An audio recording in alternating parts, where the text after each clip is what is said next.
Hello, hello, hello. Good morning, good morning, good morning. The old frog's back this morning. Not you, little frog. Not you, little frog. The little frog's back. Please in my throat, I think. Hey, little frog. Isn't that cute? See, my little frog. Sitting right here where you can look at me. Yeah, Clyde. Thinking of Clyde. Good morning, good morning, good morning. Did you get up this morning and say, oh, it's a beautiful world? Maybe you're singing better than I am. And you know who you are. And you know what day it is. So far, so good, right? Got your coffee? Got your coffee. Everything's gonna be good. We've got a new day.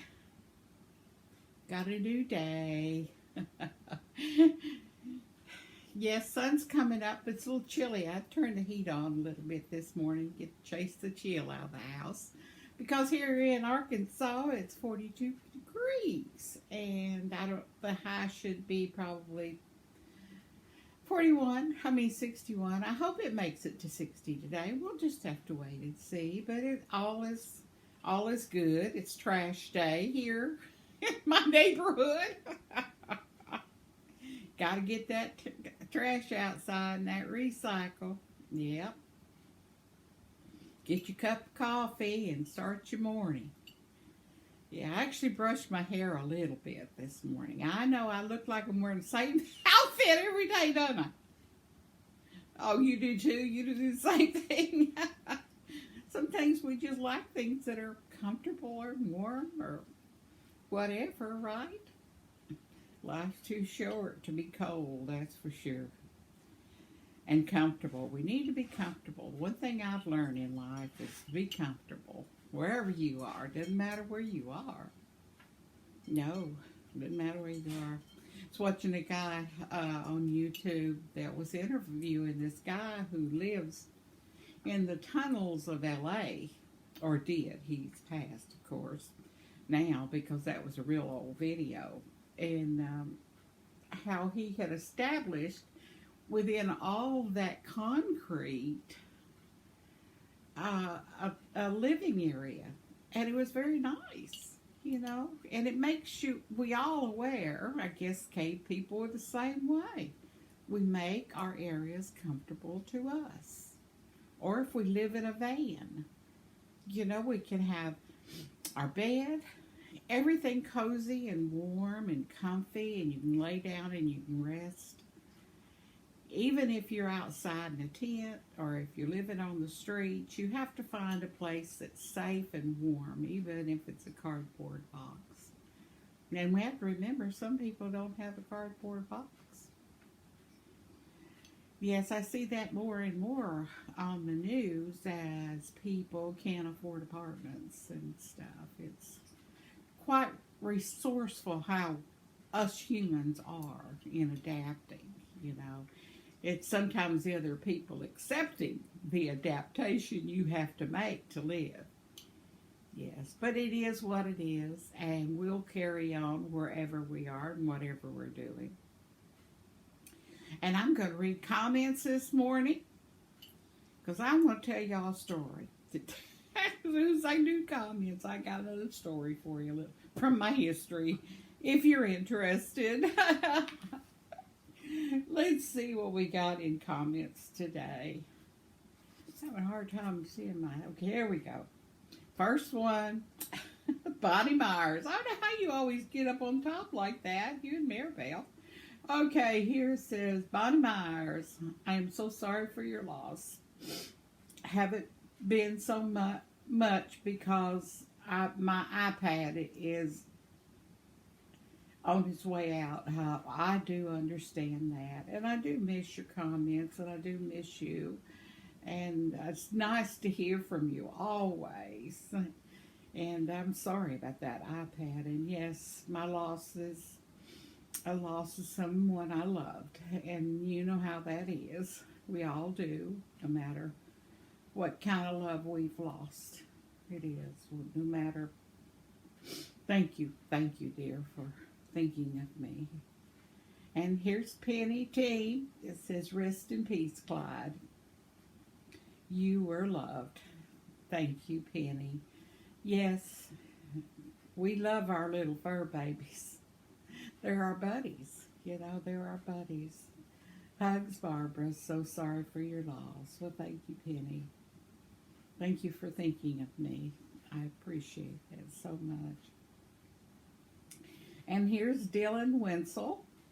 Hello, Dylan. Good morning to you. It says, "I'm sorry about your dog. My grandma, Sherman Shepherd died last August 20th. I know how it feels." Oh, you do, don't you, Dylan? Yes. Your grandma must have hurt, but that's the way it is sometimes. Yeah, our puppies are very important to us in our lives. It gives us a sense of love, and we all need love. Sometimes we have to give ourselves love too, though, Dylan, don't we?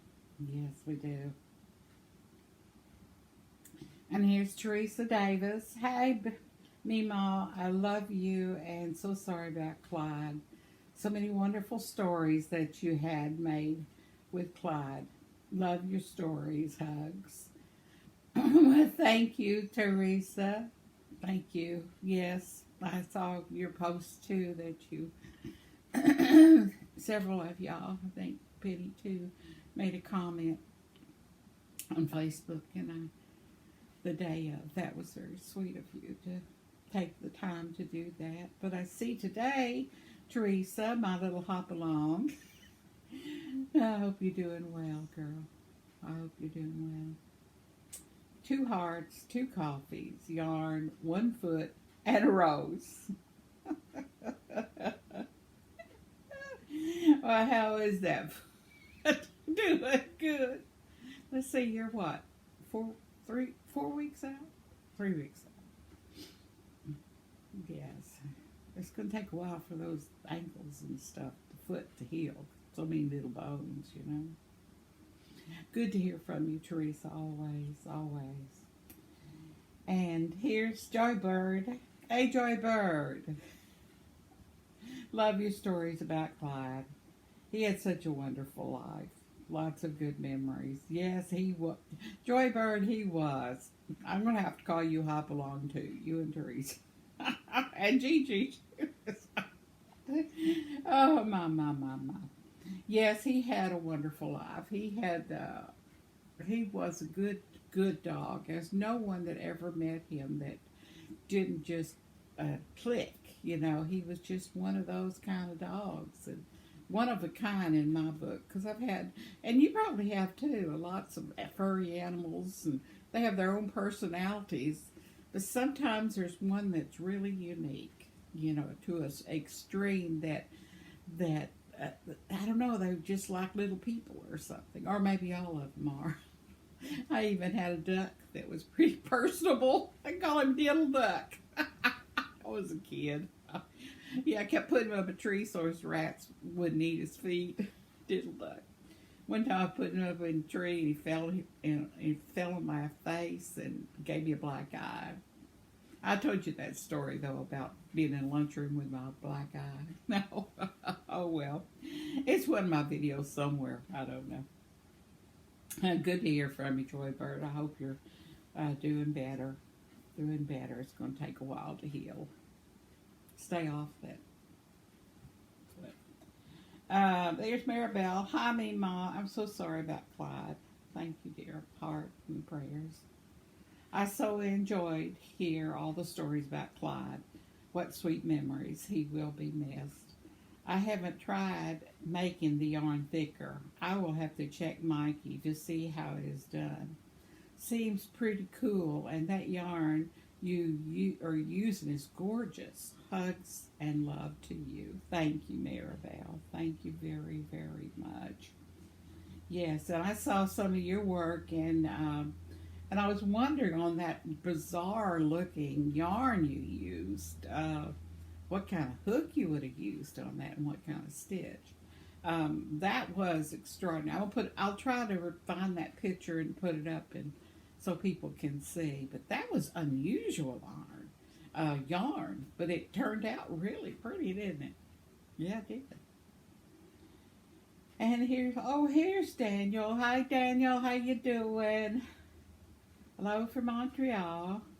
I did not know that you had 2 dogs. I only knew about Connor. My prayers towards you. Take care. Well, thank you, Daniel. Yes, Clyde's been with me the longest of all my little fur babies that are still kicking. And I will miss him because he was like my buddy, you know. He was the strongest of the dogs in personality and gave me great strength. And sometimes I really needed, you know, that optimistic look he had. Like, okay, Mom, everything's going to be all right. Let's go walk in the woods.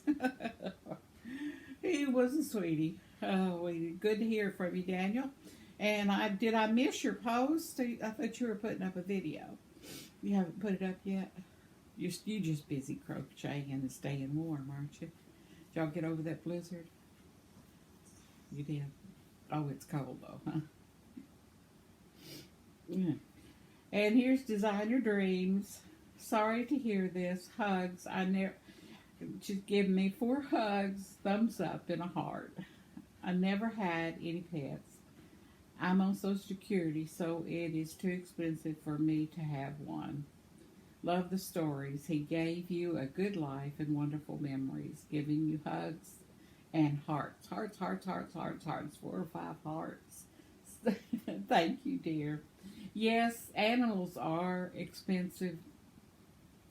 And yes, it's been hard to manipulate a budget, you know, with on Social Security, because I am on Social Security, but I don't have a car, or you may not have a car either, so I don't have that expense either. All I have to do is pay rent, utilities, and eat. And Meals on Wheels bring me food, so it's really been a blessing, and I share with the puppies too, or the kitty.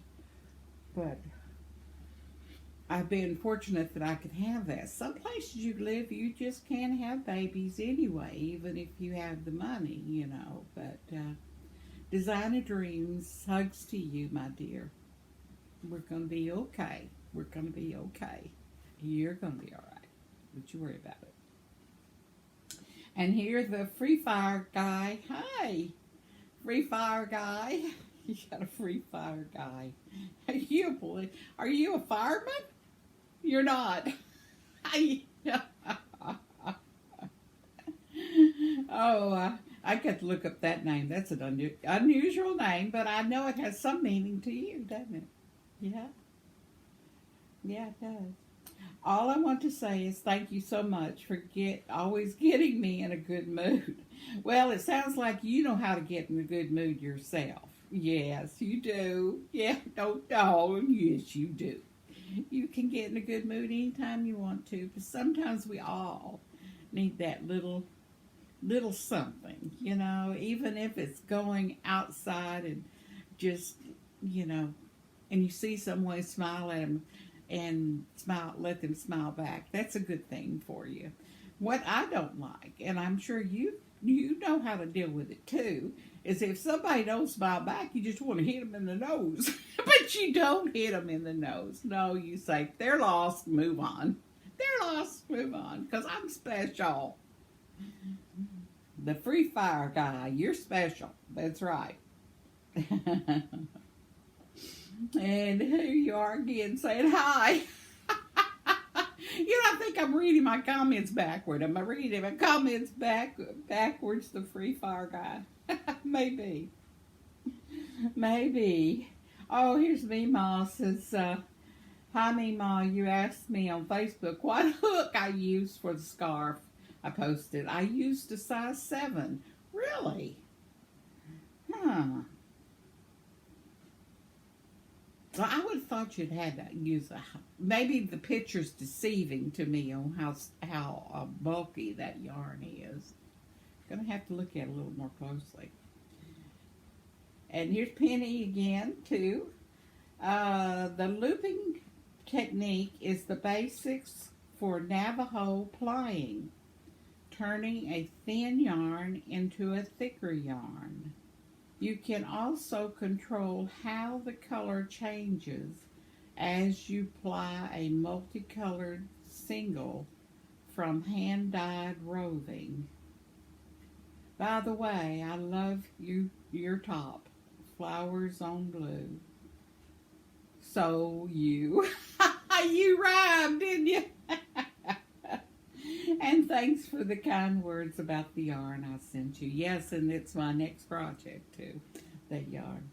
Now that I know how to, I'm still working on it though. That's what I'm working on this morning, is turning thin yarn into thicker yarn. Oh, here's Joybird. It says, would love to have one of those big tomatoes on a sandwich. That does sound good. Remember when you were growing up on tomato and salt? That was a snack, wasn't it? Just to go get a tomato and put salt on it. Yeah. You were like, I'm in heaven. Me and my tomato. Oh, and here's Designer Dreams. We had a good thunderstorms a few days ago here in California. Oh, you're in California, huh? California Dreaming. Design Dreams is their name. Divine Dreams. California. Well, y'all getting a lot of rain out there. Yeah. Very much. And here's Joybird. The yarn being triple should still be soft. And it is. It is. You're right, Joybird. When worked up, unless you are a very tight crocheter. Yes, it is still soft, and I guess I'm not a real tight crocheter, but it's really turning out beautiful. I mean, it is really turning out beautiful. Look at that. I don't know how to turn it where you can see it. And it's so different. You know, the other one I made using the same colors that all this blue yarn here came from Butterfly Scholars. And the colors are all basically the same, but this is very, very beautiful. It's soft. This is cashmere. And this is the one I'm turning from one thin strand into 3 strands. Thank you for all your comments this morning. Sorry, I didn't mean to yawn. They're not boring at all. No, no, no. But I did want to tell you a story, but I don't know if I have enough time on this video.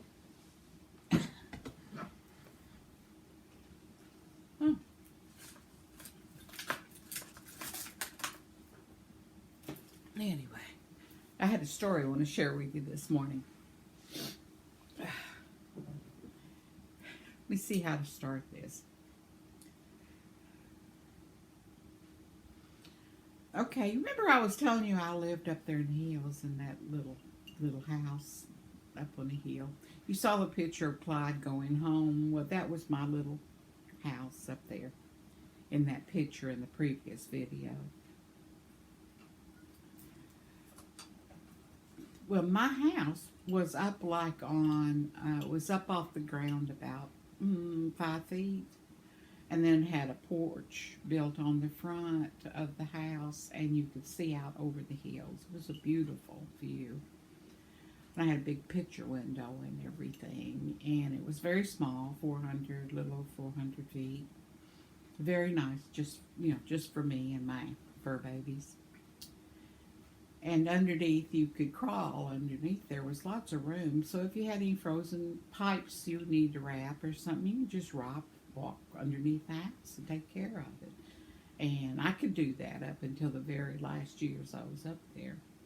And so it was a very crawl space, and it was all underpinned all the way around with rocks, to or wood or concrete or something. There was all something around the bottom of the house. Well, one winter it was very, very, very, very, very cold, and it was snowing and freezing temperature, and I had my propane heater on, and it was just cozy in the living room, and I had there was heavy drapes on every wall in the room, in the living room, so the wind wouldn't come through the windows. You've all known that. And then towels around the doors and everything that would keep the wind out. But you could hear the wind blowing underneath the house and over the house. And cold, cold, cold. And then we had freezing rain. And it just got, the cracking of the trees. And it wasn't as bad as the previous years that there was lots of damage that year of frozen limbs and stuff.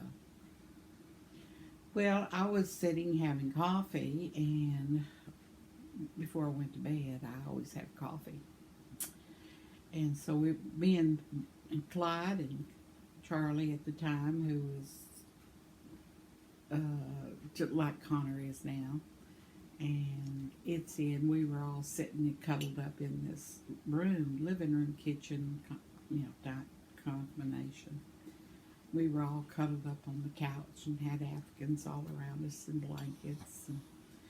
And I don't think we had a candle on. And I could hear noise. And I thought, well, it's the wind hitting pans or pots or something out on the porch, that surround on both two sides of the house. And I didn't pay it any mind, because we had raccoons that hung on the porch, and possums, and we had bears that walked through. Of course, cold like that, I guess they hibernate. But there was always animals walking through past my house. So even though it was dark, I just assumed something was trying to find a cave or something like that. Because you could hear them, and you could see them sometimes if you look out the kitchen window. But anyway, the story was that, 3 or 4 days into this great cold chill snap, us and the animals, we've been reading and, calling people that we, keep in touch, see if the roads are open, all this kind of stuff. And one of my friends called and said that she'd kicked her husband out of the house. You know where this story's going, don't you? And she said she was worried about him because, she didn't know where he was. He didn't have a vehicle, and he was out in the cold. And she said, well, she called the bar because she figured that's where he ended up, at the bar. But they hadn't seen him in a couple of days. Well, you know where he was, don't you? Yes. He was underneath my house. Yeah. He had taken his duffel bag, I guess some whiskey bottles or something, and had cornered himself underneath my little house. Made him a little place to stay warm and cozy. And it's funny because occasionally I would smell cigarette smoke, and he smoked. But, I thought that's just odd that I kept smelling that in the house. But, so anyway, I was telling her, I said, I haven't seen him. And so I went out wrapped up real good, and I went out the first time I'd really been outside. The dogs went out, of course, through the crack in the door. But I looked, and there was snow print, footprint, boot prints coming. The house was up on a hill, so you could see the road down below, and you could see the car print, people going through with cars, well, mainly big trucks. But you could see the path of somebody in boots that had walked right up my driveway, across my yard, and by the side of the house is where the door to the crawl space was. Wasn't called a crawl space, really. You could stand up on it. It was more like a house on stilts, but it had been secured around the bottom. And so I opened the door, got underneath where it wasn't any snow except blown in heaps on the side so I could get to that door. And there was footprints. You could see me, boot prints. And I opened it up, and there he was, up in the corner underneath my house. And he had a duffel bag and sleeping bag and had a little, one of those little lanterns. I guess he'd got it out of his shop. We talked about it for years after that. And then she just was afraid she's not going to kick him out anymore. But he was living underneath there. Yeah. He said he's pretty hungry, though. He said he thought maybe if he made enough noise, I'd bring him something to eat. We laughed about it. And so I said, come on in the house. Come on in the house, make you a cup of coffee. And called Rebecca and let her know that he was underneath a house and he was warm and safe. Well, I don't think she kicked him out again for several years. But again, he gets the drinking. She just couldn't deal with that. He was a handful, evidently. But I didn't ever see that side of him. But yeah, talking about people, you do your best you can. And that was cold that time he was under there too. But I should have thought that there was somebody under there. I really should. But after that, I always checked. Because if they're cold and there's somebody under there, I need to bring them in where they're warm, Because we weren't. But anyway, that's my story. I'm sticking to it. But keep yourself warm and cozy no matter where you are. No matter where you are. And take care. And I will see you tomorrow. Remember, God has you in the palm of His hand. Pray for Mother Earth, the birds, the bees, the flowers, the trees, and all our little loves in our lives. Because they're all there for a reason. And we need to remember that we have ourselves and we should love ourselves and each other. See you tomorrow.